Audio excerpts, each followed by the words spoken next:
Japan के अस्पतालों का खाना इतना असाधारण क्यों है? जरा इस थाली को देखिए।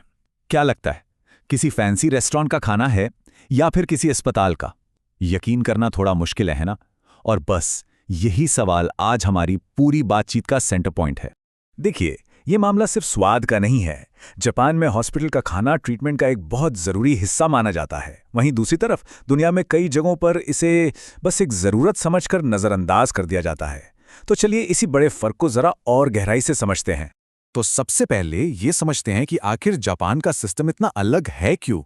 तो होता यह है कि जापान में अस्पताल का खाना किसी आम कैफेटेरिया से नहीं आता। नहीं, ये तो एक पूरी मेडिकल प्रोसेस है। सबसे पहले डॉक्टर मरीज की ज़रूरत के हिसाब से खाना प्रिस्क्राइब करते हैं। फिर एक डाइटिशियन एक स्पेशल डाइट प्लान बनाता है और उसके बाद मरीज के लिए एक पर्सनलाइज्ड, मतलब बिल्कुल उसके लिए बना हुआ खाना तैयार किया जाता है। सोचिए ज़रा। और पता है, ये पूरा सिस्टम इतने अच्छे से काम क्यों करता है? क्योंकि ये वहाँ के नेशनल हेल्थ इंश्योरेंस का हिस्सा है। मतलब बीमारी के हिसाब से स्पेशल मेनू देना एक स्टैंडर्ड प्रैक्टिस है। इसका मरीज पर कोई सीधा खर्चा भी नहीं आता। और तो और ज्यादातर अस्पतालों में डॉक्टरों और डाइटिशियंस की एक डेडिकेटेड न्यूट्रिशन सपोर्ट टीम भी होती है। अच्छा, अब जरा दुनिया के दूसरे अमीर देशों से इसकी तुलना करके देखते हैं। हमें लग सकता है कि भाई जहां ज्यादा पैसा वहां बेहतर खाना होगा, पर कहानी इतनी सीधी नहीं है। सिर्फ 6 यूरो? जी हाँ, ये है जर्मनी जैसे अमीर देश के कुछ अस्पतालों का एक मरीज के लिए पूरे दिन के खाने का औसत बजट। अब आप ही सोचिए, इतने कम बजट में खाने की क्वालिटी और स्टैंडर्डाइजेशन में दिक्कतें तो आएंगी ही। वहीं अगर हम नॉर्थ अमेरिका की बात करें तो वहाँ एक बहुत ही दमदार आइडिया पॉपुलर हो रहा है, खाना ही दवा है। सुनने में तो ये कितना अच्छा लगता है ना, पर क्या ज़मीनी हकीकत भी यही है? असल में यहाँ एक बहुत बड़ा कॉन्ट्रडिक्शन है। एक तरफ तो हेल्थ केयर पे इतना ज़्यादा खर्च और खाना ही दवा है जैसे नए विचार, लेकिन दूसरी तरफ कॉस्ट कटिंग का प्रेशर इतना ज़्यादा है कि मरीज की ट्रे तक अक्सर वही सस्ता, बड़े पैमाने पर बना खाना ही पहुंचता है। ठीक है, तो अब तक हमने अमीर देशों की बात की। चलिए अब उन जगहों को देखते हैं जहां की आर्थिक और सांस्कृतिक हालात बिल्कुल अलग हैं।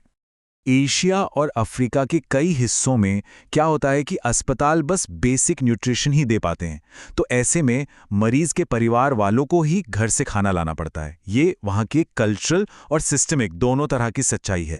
अब देखिए, मेडिटेरेनियन और लैटिन अमेरिका जैसे इलाकों में एक बहुत मजबूत और हेल्दी फूड कल्चर है, जो अपने आप में एक शानदार बेस है। लेकिन दिक्कत तब आती है जब इसी खाने को हॉस्पिटल सिस्टम के लिए बड़े पैमाने पर बनाया जाता है। तब अक्सर इसके न्यूट्रिएंट्स कम हो जाते हैं और क्वालिटी भी एक जैसी नहीं रह पाती। तो इन सारे कंपैरिजन से हम क्या समझ सकते हैं? चलिए अब सारे डॉट्स को कनेक्ट करते हैं और देखते हैं कि इन सभी अंतरों के पीछे असली वजह क्या है। ये टेबल देखिए, इससे सारी कहानी साफ हो जाती है। जापान में एक स्टेबल इंश्योरेंस बेस्ड सिस्टम है।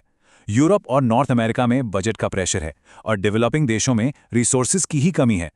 तो मतलब साफ है, असली फर्क देश के अमीर होने का नहीं, बल्कि वहां के सिस्टम के डिजाइन का है। तो सबसे बड़ा टेकअवे क्या है?